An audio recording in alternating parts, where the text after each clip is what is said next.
Jake Martinez was having a perfectly normal Tuesday, which in his line of work meant elbow deep in someone else's plumbing disaster, when the universe decided to ruin his lunch break. One moment he was unwrapping a gas station burrito behind his van. The next moment he was standing in what could only be described as a cosmic game show set designed by someone who'd watched too much sci-fi and had absolutely no sense of interior decorating.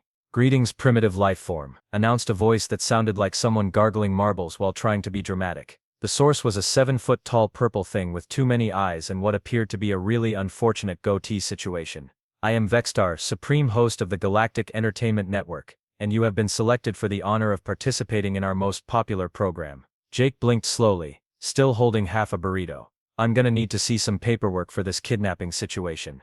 "Kidnapping?" Vexstar's laugh sounded like a garbage disposal having an existential crisis.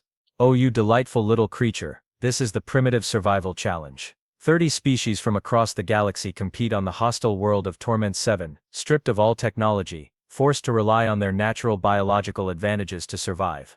"Right." Jake took another bite of his burrito because honestly, if he was going to be in some alien nightmare, he might as well finish his lunch. "And I'm here because humans are widely regarded as the most entertainingly incompetent species in the known galaxy." Vexstar gestured grandly at what Jake now realized was a massive viewing screen showing his confused face to what appeared to be billions of alien viewers.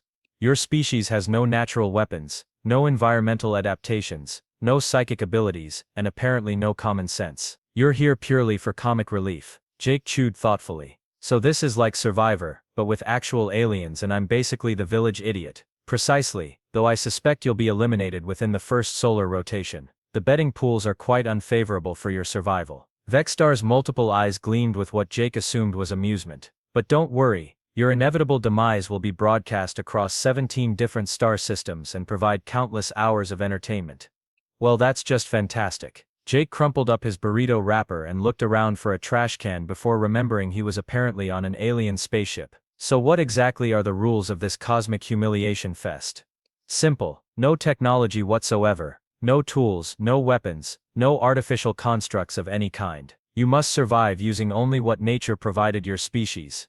Vexstar practically vibrated with excitement. Most competitors rely on their superior evolutionary adaptations. Some can photosynthesize, others can consume raw minerals, many have natural armor or weapons. And humans have what exactly? Opposable thumbs and crippling anxiety. Exactly. It's going to be absolutely hilarious. Vexstar clapped what Jake assumed were hands. "The challenge lasts 30 rotations. Last being standing wins eternal glory and a rather substantial prize package." Jake sighed and mentally said goodbye to his Tuesday night bowling league. "Alright, purple dude, I guess I'm in. But just so we're clear, when I inevitably prove you wrong about humans being useless, I want my face on whatever passes for a cereal box in your galaxy." Vexstar's laughter echoed through the ship as Jake felt the familiar tingle of what he assumed was teleportation. The last thing he heard before materializing on an alien world was the host's voice echoing across the cosmos. "Ladies, gentlemen, and miscellaneous beings, prepare for the most entertaining elimination in Galactic Entertainment Network history." Jake materialized on what could charitably be called a planet, but more accurately resembled the universe's way of saying sorry for your luck. The ground was a lovely shade of hostile brown. The air tasted like regret mixed with sulfur, and something in the distance was definitely making sounds that suggested it had way too many teeth. "Welcome to Torment 7. Vexstar's voice boomed from hidden speakers. "Contestants, behold your competition." And oh boy, was it competition. Jake found himself standing in a circle with 29 other beings that made him feel like he'd brought a butter knife to a nuclear war. To his left stood Zefko, a crystalline creature that looked like someone had taught a chandelier how to walk. Its body literally sparkled in the alien sunlight, and Jake watched in fascination as it absorbed the rays like some kind of living solar panel. No need for food when you could just stand in the sun and photosynthesize. Neat trick. To his right was Mordak, who appeared to be made entirely of living metal and was currently eating rocks. Not nibbling. Eating. Crunching through stone like it was popcorn. The creature noticed Jake watching and offered him a boulder with what might have been politeness. Jake politely declined, being somewhat attached to his human digestive system. Floating above everyone was Quintal, a sentient gas cloud with glowing bits that Jake assumed were either eyes or really unfortunate cosmic acne. The thing was telepathic, judging by the way other contestants occasionally winced and held their heads. Probably picking up thoughts like a cosmic radio. "Magnificent, aren't they?" Vexstar's voice dripped with smugness. "Each species perfectly adapted for survival. Zevko requires no food, only sunlight. Mordak can consume the very ground beneath its feet. Quintal can read the thoughts of predators and prey alike. Jake looked around at the other contestants. Things with armor plating, creatures with natural weapons, beings that could apparently breathe underwater, fly or phase through solid matter. One looked like it was part plant and was already putting down roots. Another seemed to be made of living fire and was cheerfully melting anything it touched. And then, Vexstar continued with barely contained glee. We have the human, Jake Martinez, representative of a species so poorly adapted for survival that they require artificial tools just to cut their food. Observe his pathetic starting equipment. A small pile of materials materialized at Jake's feet. Some rocks, a few sticks, what appeared to be dried plant matter, and a sharp stone that generously could be called a knife if you were feeling optimistic about life. The other contestants looked at Jake's pile, then at their own natural advantages, and Jake swore he could hear cosmic laughter echoing across dimensions. Zevko's crystalline voice chimed like wind chimes in a hurricane. The soft flesh creature will not survive the first night cycle. Mordak's metallic rumble agreed. Its skin cannot deflect the acid rain. Its teeth cannot process the mineral deposits. It will perish quickly. Quintal's telepathic voice whispered directly into everyone's mind. I sense its thoughts. They are confused and hungry. It thinks about something called pizzas with disturbing frequency. Excellent observations, Vexstar announced. Current betting odds place the human's survival at approximately 0.001%. But enough talk. The challenge begins. Now. Jake looked at his sad little pile of survival gear, then at his competition who were already effortlessly adapting to their environment. Zevko was literally glowing brighter as it absorbed more sunlight. Mordak was sampling different rocks like a wine taster. Quintal was floating around reading everyone's survival strategies. Well, Jake muttered, picking up his sharp rock and examining it like it held the secrets of the universe. At least it can't get any worse. Thunder rumbled in the distance, and the first drops of what definitely smelled like acid rain began to fall. I really need to stop saying things like that. Jake sighed, looking for shelter as his competition dispersed across the landscape with enviable confidence.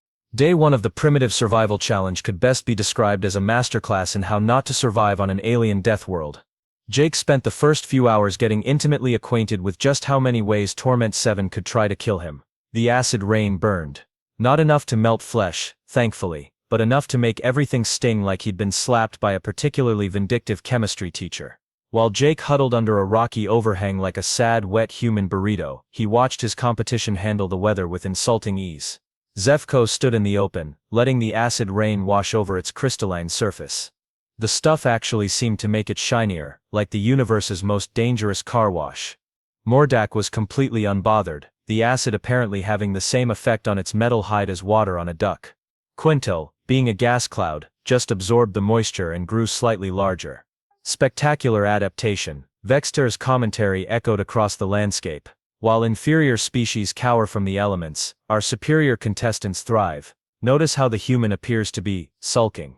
I'm not sulking, Jake muttered to his rock shelter. I'm strategically waiting for the chemical precipitation to cease. By nightfall things got worse.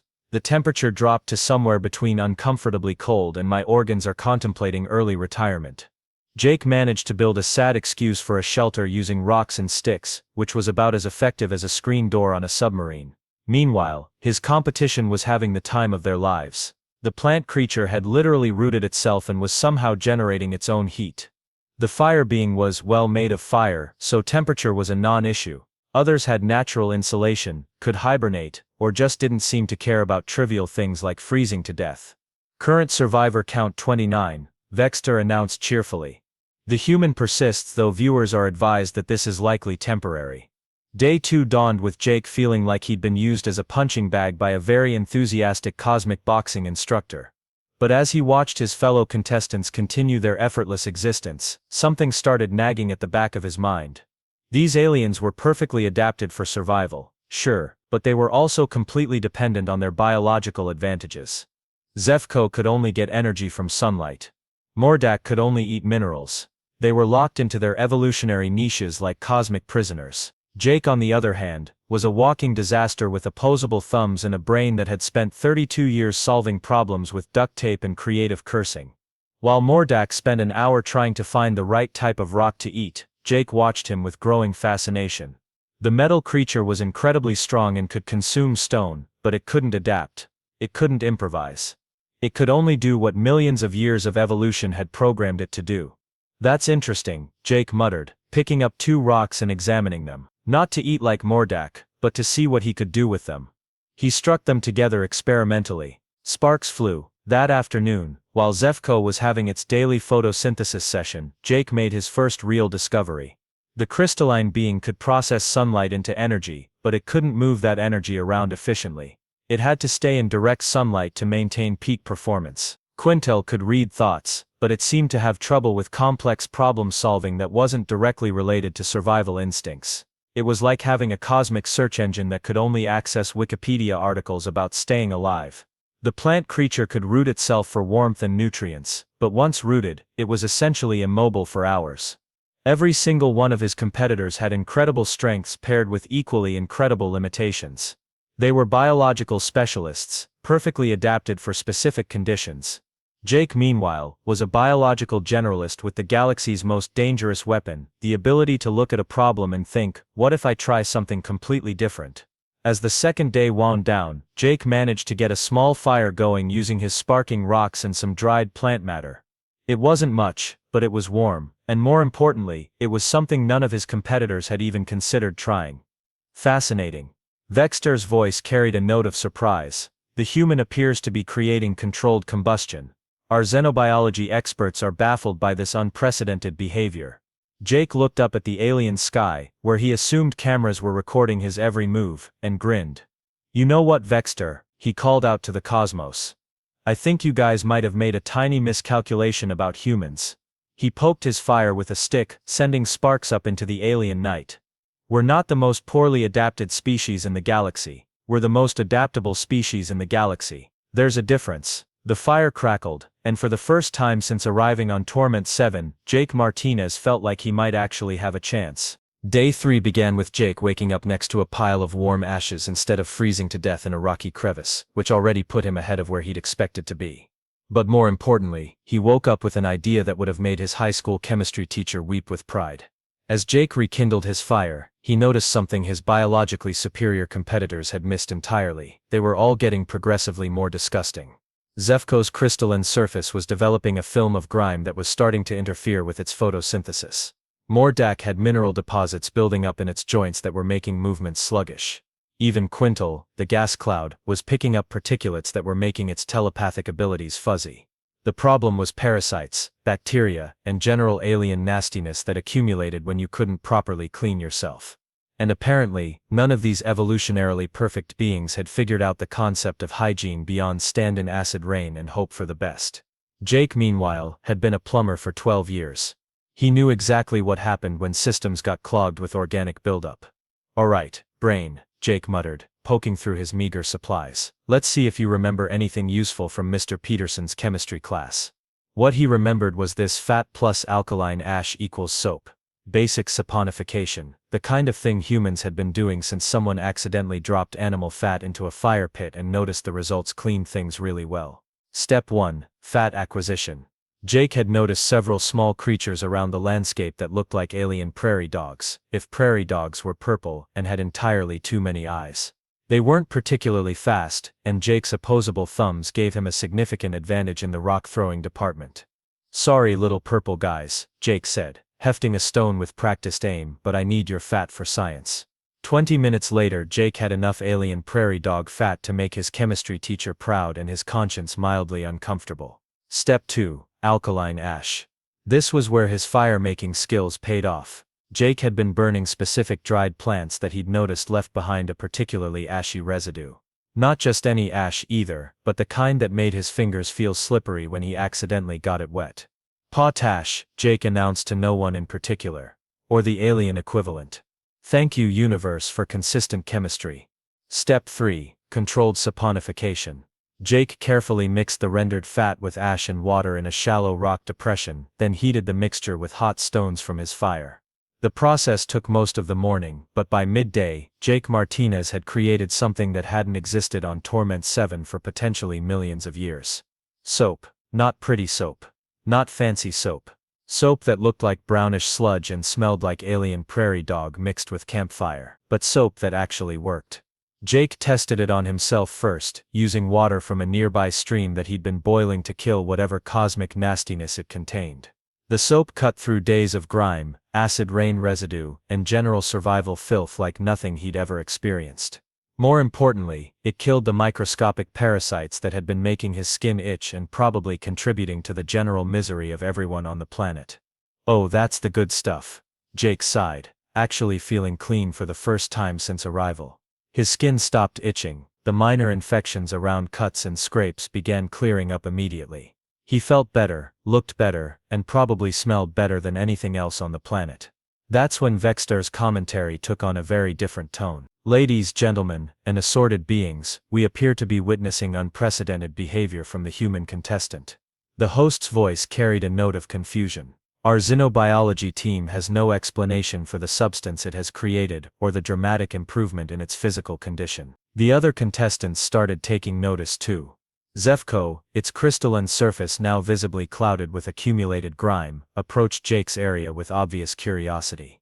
Soft flesh creature, it chimed, your outer surface reflects light with unusual efficiency.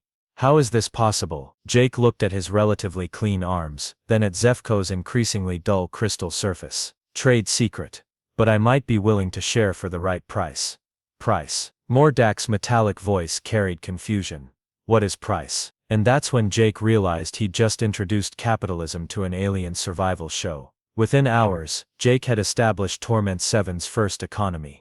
Clean water through boiling and basic filtration in exchange for information about edible plants. Soap trading for protection during vulnerable sleep periods. Fire starting services for access to better shelter materials. The aliens, who had spent their entire evolutionary history relying on biological advantages, had never developed concepts like trade, barter, or mutual benefit. They were used to either having what they needed naturally or doing without. Jake, meanwhile, had grown up in a world where everything was negotiable and every problem had a solution if you were willing to think outside the box. By evening, half the remaining contestants were directly or indirectly dependent on Jake's innovations. Quintal was using Jake's fire to warm itself at night, improving its telepathic range. Mordak was trading mineral identification services for regular access to Jake's cleaning solutions, which kept its joints functioning smoothly. Even the plant creature had worked out a deal where it provided early warning about weather changes in exchange for Jake's promise to share fire-starting techniques. Current betting odds have shifted dramatically, Vextar announced, his voice carrying a note of bewilderment. The human contestant now has the highest survival probability despite lacking any apparent biological advantages. Our statisticians are requesting overtime pay to figure out how this is mathematically possible. Jake sat by his fire, clean, warm and surrounded by alien trading partners, who 48 hours ago had considered him cosmic comic relief. He looked up at the alien sky, and grinned. Hey Vextar, remember when you said humans were the most entertainingly incompetent species in the galaxy? He held up a piece of soap like a trophy. I think your viewers might be learning something new about entertainment. By day 5, Jake Martinez had accidentally become the most powerful being on Torment 7. And he'd done it with nothing more than basic chemistry, elementary physics, and a lifetime of fixing other people's problems. The transformation had been gradual but undeniable. What started with soap had evolved into something that would have made early human civilizations weep with envy: actual infrastructure. Jake's water purification system was a masterpiece of practical engineering. He'd started with simple boiling, but that was energy-intensive and time-consuming. So he'd built a sand filtration system using different grades of rock and sand layered in a hollowed-out stone basin. The setup removed particulates, parasites, and most of the chemical nastiness that made Torment 7's water sources about as appealing as drinking liquid misery. But the real breakthrough was the solar disinfection component. Jake had noticed that Zefko's crystalline structure focused sunlight into concentrated beams. A few carefully negotiated trades later, and Jake had convinced the crystal being to help him create a solar water purification system that used focused light to kill remaining pathogens. This is unprecedented. Vextar's commentary had taken on an almost academic tone. The human appears to be leveraging the biological advantages of other species to overcome its own limitations. Our xenosociologists are calling it symbiotic technology adaptation. The fire system had evolved too. Jake's original campfire had grown into a network of controlled burn sites across his territory. He'd learned to bank coals for overnight heat retention, create specialized fires for different purposes, and even build a primitive kiln for hardening clay containers. The kiln was where things got really interesting. Jake had discovered a clay deposit near the stream and realized he could create waterproof containers, better cooking vessels, and even primitive tools. His first successful pottery firing had produced a set of bowls that were immediately coveted by every contestant within trading distance. Mordak, the metal-eating rock creature, had been particularly fascinated by Jake's kiln. Soft flesh creature, it had rumbled in its grinding stone voice, "You change the nature of matter itself. How is this possible without consuming the materials?"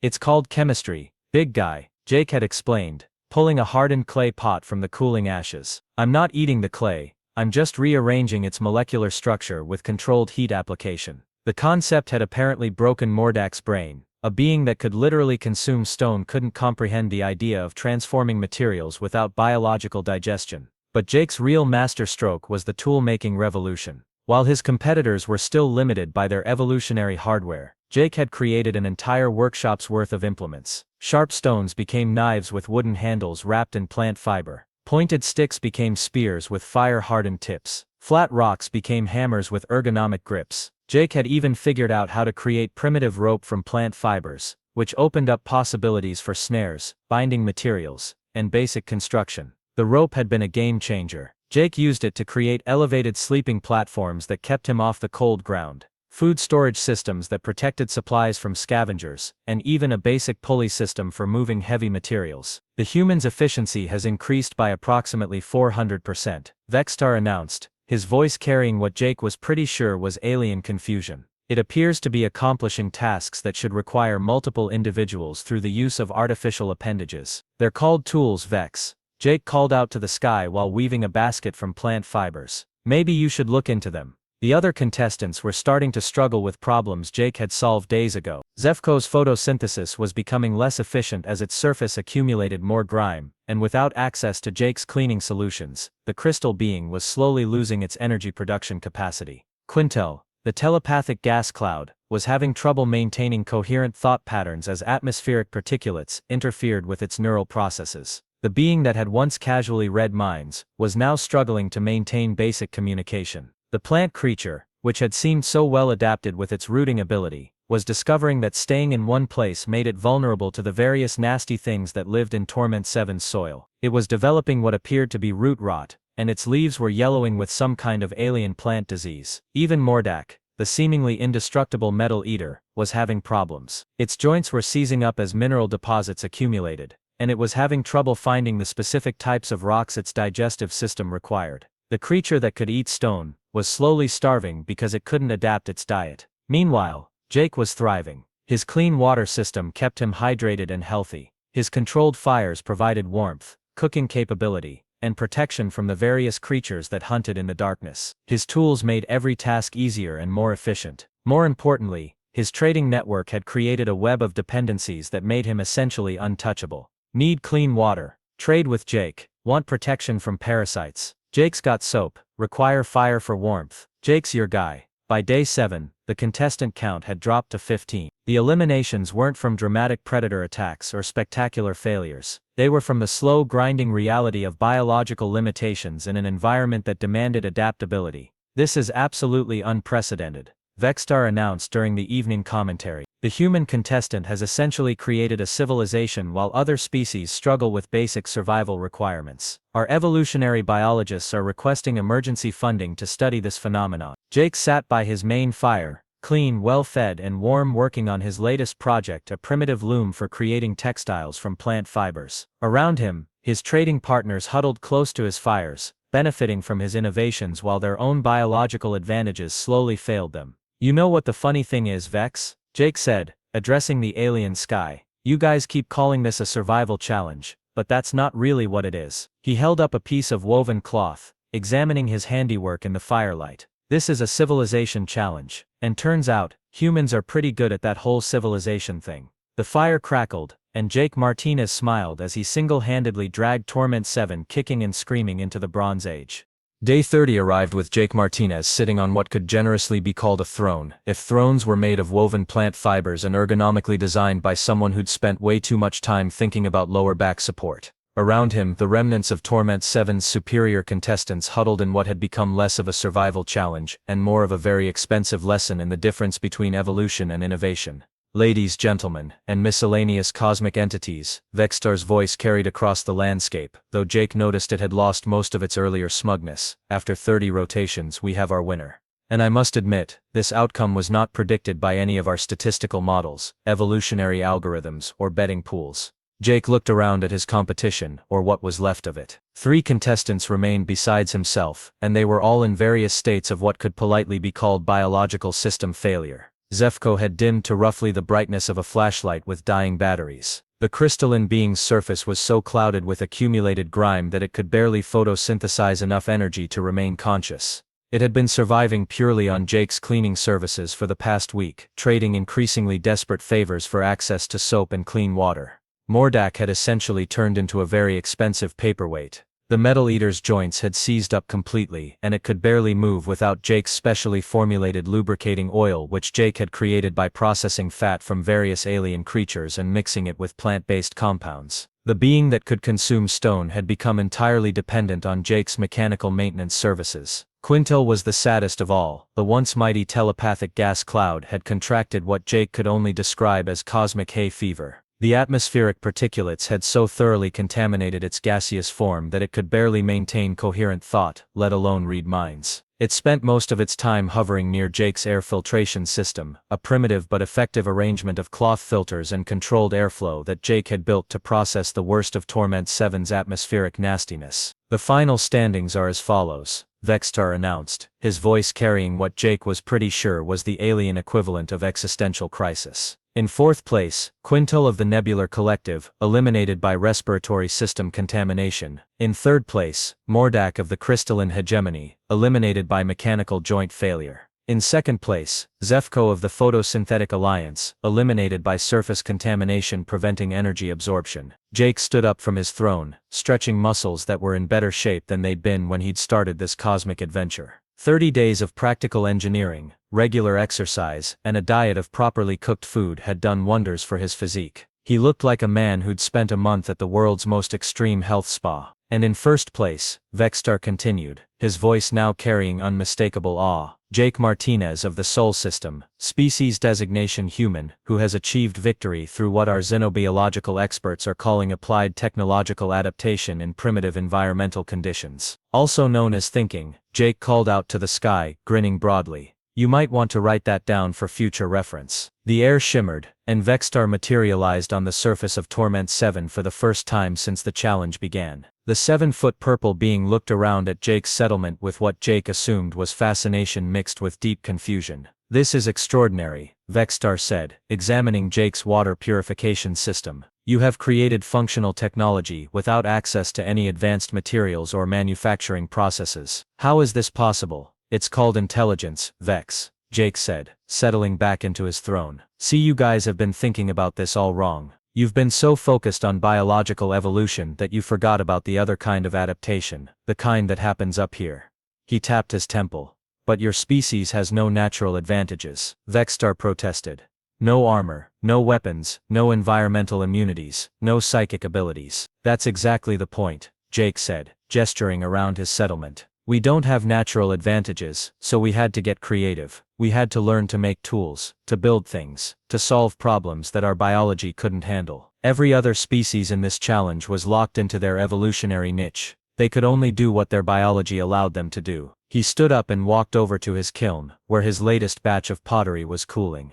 But humans, we're the ultimate generalists. We can't photosynthesize, so we learn to farm. We can't eat rocks, so we learn to cook. We can't read minds, so we learned to communicate. We can't fly, so we built airplanes. We can't breathe underwater, so we invented scuba gear. Vextar's multiple eyes blinked in what Jake assumed was the alien equivalent of having your mind blown. You mean to tell me that your species' lack of specialization is actually an advantage? The biggest advantage in the universe, Jake confirmed. Because when you're not locked into one way of doing things, you can find new ways to do everything. Extraordinary, Vextar murmured. Then looked up at Jake with something that might have been respect. The Galactic Entertainment Network would like to offer you a position as host of your own survival program. The ratings for this challenge have been unprecedented. 17 different species have requested copies of your techniques for their own survival training programs. Jake considered this for a moment, then shook his head. Thanks, but no thanks, Vex. I've got a bowling league on Tuesday nights, and my cousin's wedding is next month. I'm pretty sure my van needs an oil change too.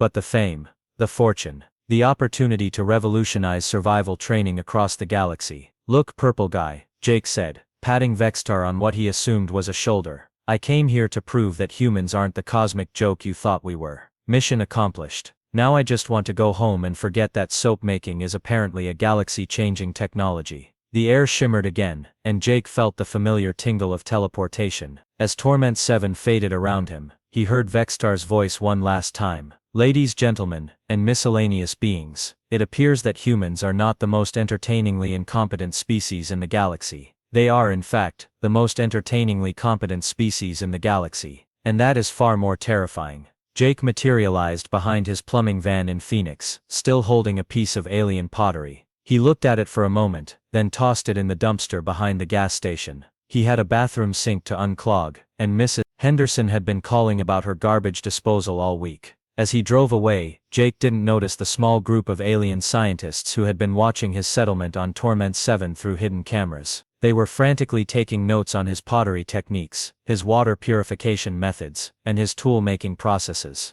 Within a year, 3 different alien civilizations would independently discover fire, soap making, and basic metallurgy. The Galactic Entertainment Network would quietly retire the primitive survival challenge, replacing it with something called applied problem solving with technological innovation, which was essentially just watching various species try to figure out things that humans had invented by accident. And Jake Martinez continued fixing toilets in Phoenix, completely unaware that he had accidentally jump-started the technological revolution of 3 different star systems. But that's a story for another day.